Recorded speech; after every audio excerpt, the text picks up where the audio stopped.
Can I talk about lazy film criticism? Here's something I see a lot. And I want to see if I can educate the audience on this a little bit, or see if they know where I'm, if they feel me. A bad movie will come out, or a trend of bad movies will come out, and it will lead people, I think, to the wrong conclusion.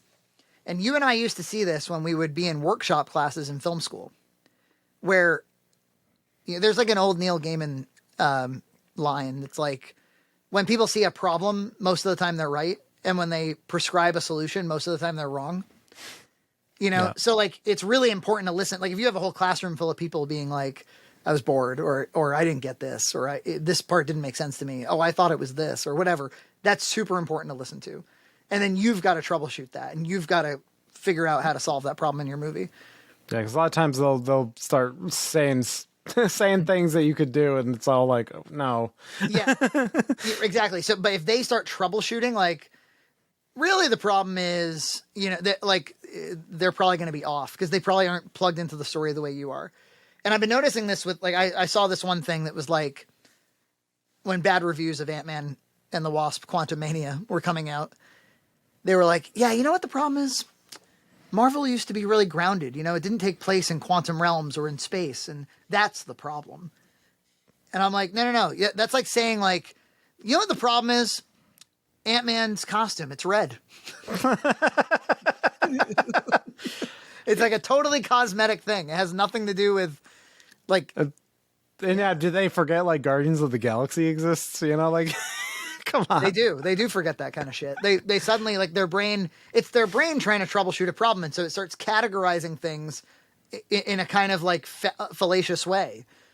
And I remember this used to happen with like Batman, where they like Joel Schumacher comes out with these goofy Batman movies, and everybody's like, you know what it is?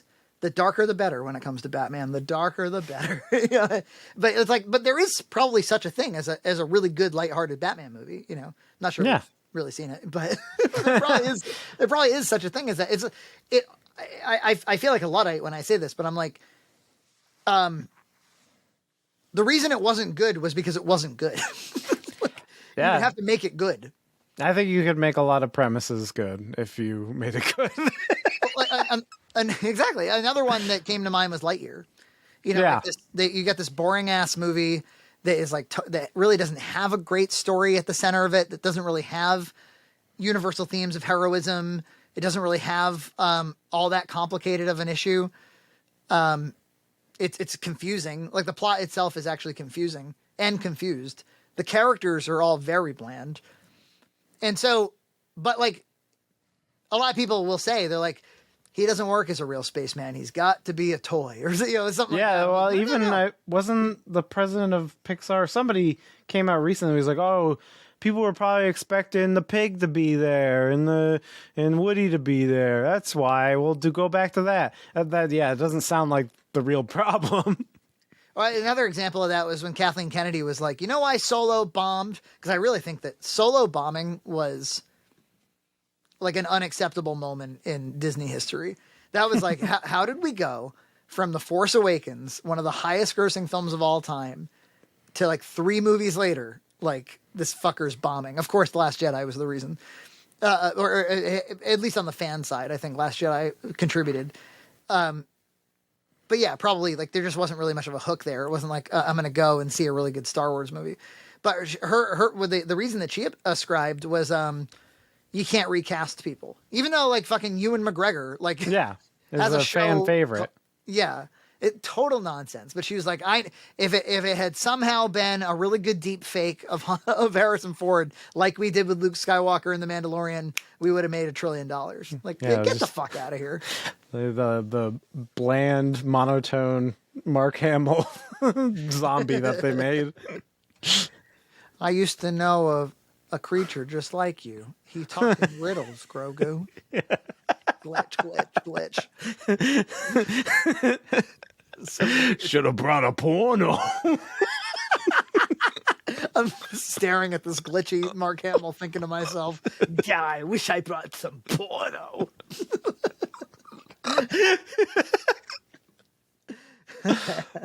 Yeah, I wish I brought some porno. I keep running into this where somebody would be like, it's this or it's that. And what the solution they're suggesting is to fundamentally change the whole thing, like make a different movie. Yeah. And I'm like, no, let's see if we can work with like the original concept here. I mean, some concepts are like blown from the start, but I don't think most are. You know, look, an Ant-Man movie where he goes into the quantum realm the entire time, I'm in. You know, I think that's exciting. Yeah, and it wasn't half bad. It wasn't that bad. I mean, it was some things were.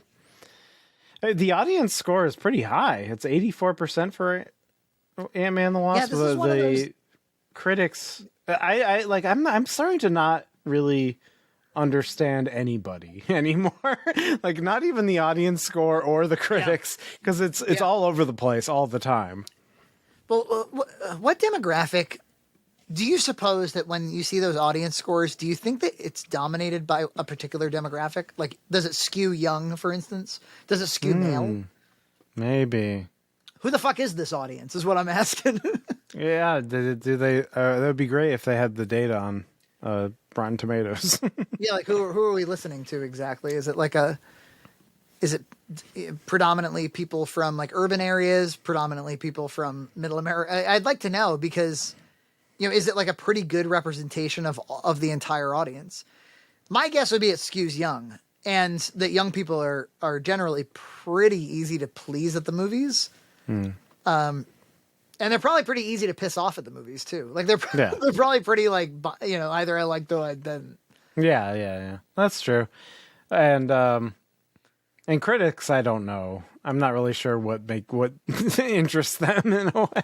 But for that matter, like, do you think that? See, like, you know, we have this like ongoing question of like, is the movie theater something anybody wants to go to? Obviously, people are going. The movie opened okay. But it just feels like the movie theater is now this kind of obstacle to seeing the film, whereas it used to be an exciting part of seeing the film. Like people will go begrudgingly. Yeah. And do you think it's like it used to be teenagers would really go to the movies because they'd hang out at the malls and it's just like a thing teenagers were able to do. And they'd go see anything that pairs well with popcorn. Do they still do that? Do you think like big groups of teenagers went to go see Ant-Man and the Wasp: Quantumania? I don't know. With ticket prices going higher and higher, probably not. I mean, that's the other thing is that ticket prices are way higher, and because I think the average price they say online is like if you Google average ticket sale price, they say it's like $9, but that can't be right. It's like, it must be like $12 at this point. Subscribe to Red Cow Entertainment on Patreon for full episodes every other week.